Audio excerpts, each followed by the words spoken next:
What does it mean to be considered a sheep in the final judgment? This is something that Jesus taught about in Matthew chapter 25. He describes there a scene where he is sitting on his throne, all the nations are gathered before him, and he will begin to separate people into two groups. The sheep, who are headed to the place of honor, and the goats to a place of rejection. Now, this is vitally important to us because he's talking about forever and where we're going to spend that, in heaven or hell. So it becomes important for us to understand, what does it take to be considered a sheep in the eyes of Jesus?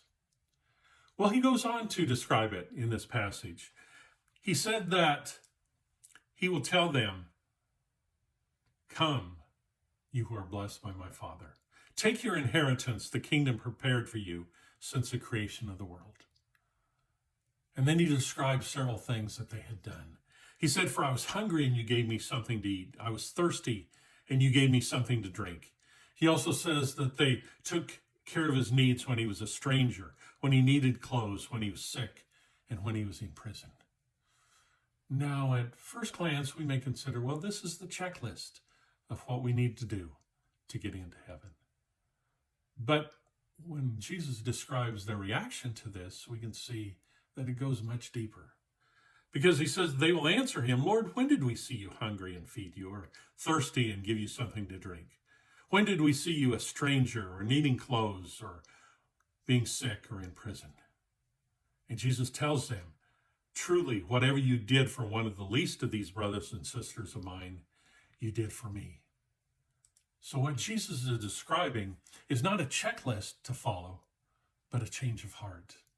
These are people who had been transformed by the renewing of their minds so that they thought and acted like Jesus. Jesus describes it in Luke chapter 6. He says, "A good person produces good things from the treasury of a good heart." So this was all about the heart. And so when we consider being a sheep, we can look at this picture and see that's who Jesus is going to welcome in. So join me next time as we look into what it means to be a goat.